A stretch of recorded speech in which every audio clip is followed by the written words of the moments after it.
Buenos días, señor presidente, señores. Alejandro Lelo de Herrera. Presidente, nos refiere que va a ser vinculatoria esta consulta.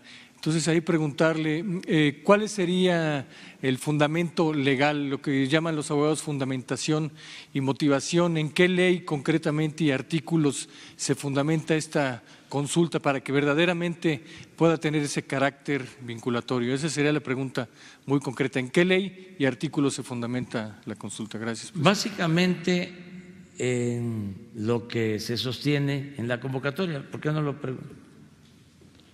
contestas? Sí, gracias, presidente. Sí, en lo que concierne a la consulta indígena, hay un marco normativo nacional e internacional. En el caso del marco normativo internacional, estamos hablando concretamente del artículo 6º del convenio 169 de la OIT, que establece que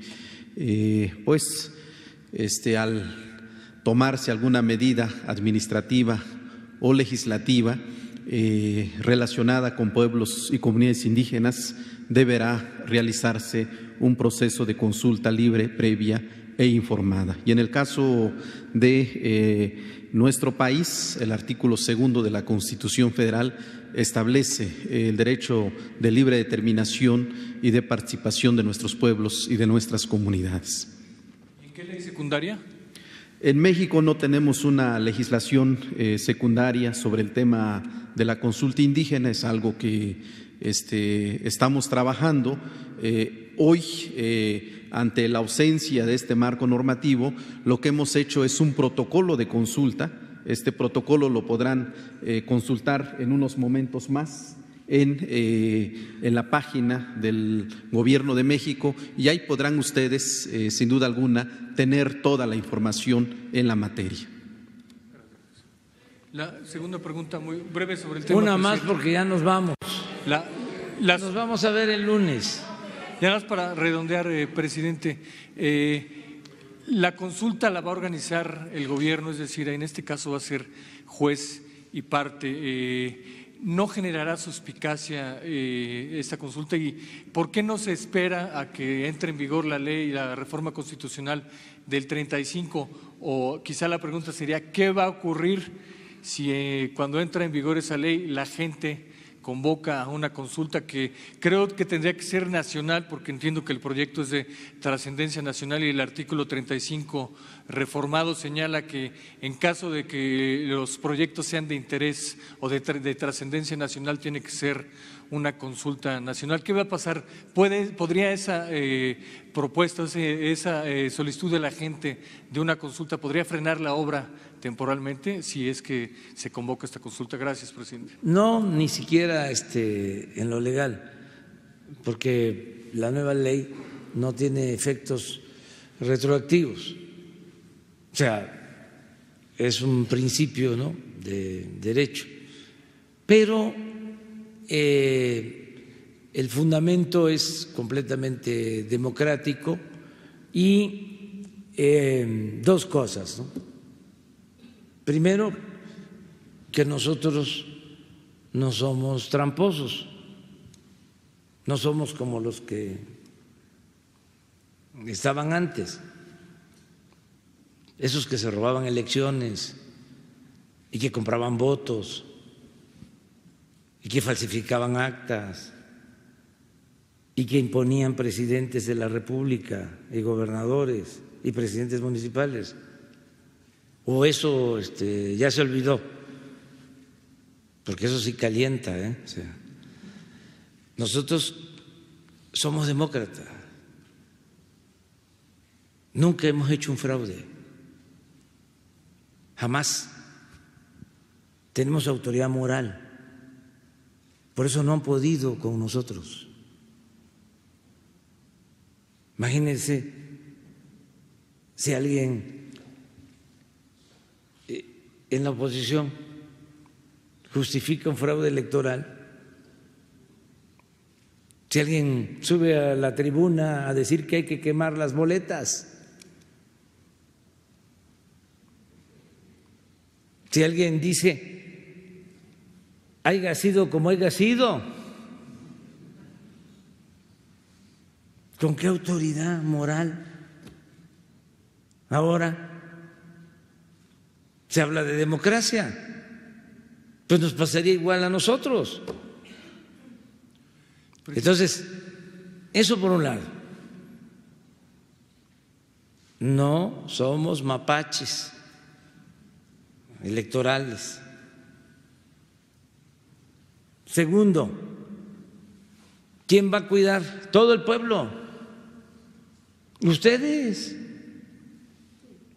A observar, a darle seguimiento al proceso, todos.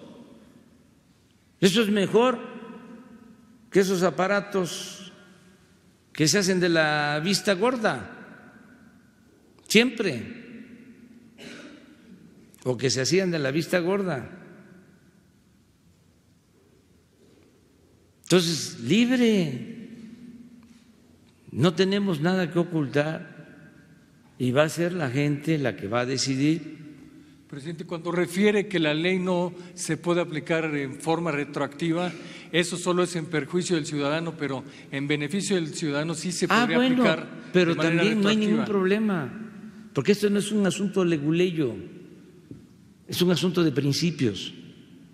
Si en el supuesto de que legalmente se pueda y los ciudadanos digan, queremos la consulta, reúnen las firmas, se va a votación de nuevo, gana de que se pare la obra, se para la obra, no hay ningún problema. Nada más que, repito, el pueblo es sabio. Miren lo que hicieron los que participaron en la consulta cuando Texcoco. Nos salvaron. Nos íbamos a meter en un atolladero con esa obra. Ahí poco a poco se van a ir dando cuenta. Una obra diseñada para robar. Por eso es increíble, pero también hay que garantizar las libertades de cómo manipulan. Y gente que se podría pensar que están informados. No, es como este brote de racismo, ¿no?, de los últimos tiempos. Pero bueno, así es nuestra sociedad y así es la democracia. Entonces, se hace la consulta. En el caso de Texcoco, la gente dice no. ¿Qué dicen los que tenían la tranza? Y sus voceros y sus seguidores. Ni siquiera comprados o alquilados, sino por decisión propia. Dice, no, está mal, no se hizo bien, fue un error. Yo les digo, no, les doy gracias a los que participaron, porque nos sacaron de un problema gravísimo. Imagínense, estaban estimando 300,000 millones. Acabo de hablar del Tren Maya, del Tren Toluca, nos iba a terminar costando 1 billón. Bueno, nos iban a defraudar por completo. Pero además, ¿por qué no se habla de que la construcción de Texcoco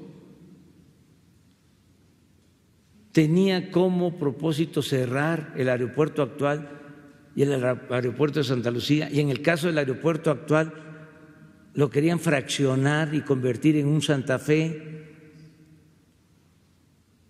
y ese era el negocio.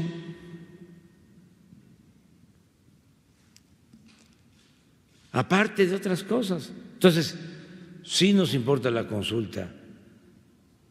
La gente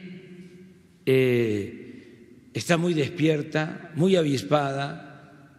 Además, yo estoy pidiendo que me ayuden en todo y me están ayudando.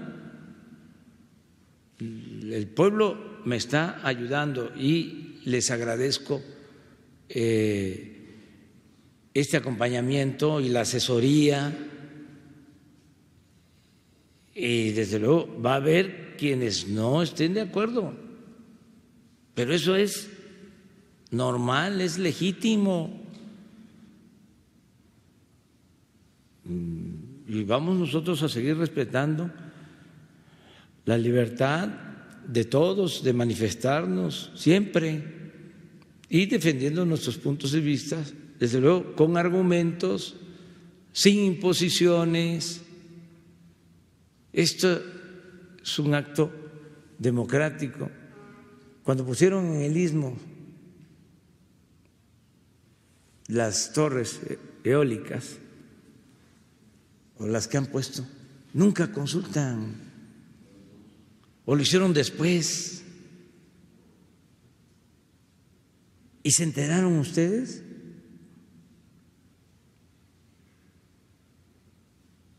¿Salió en los medios?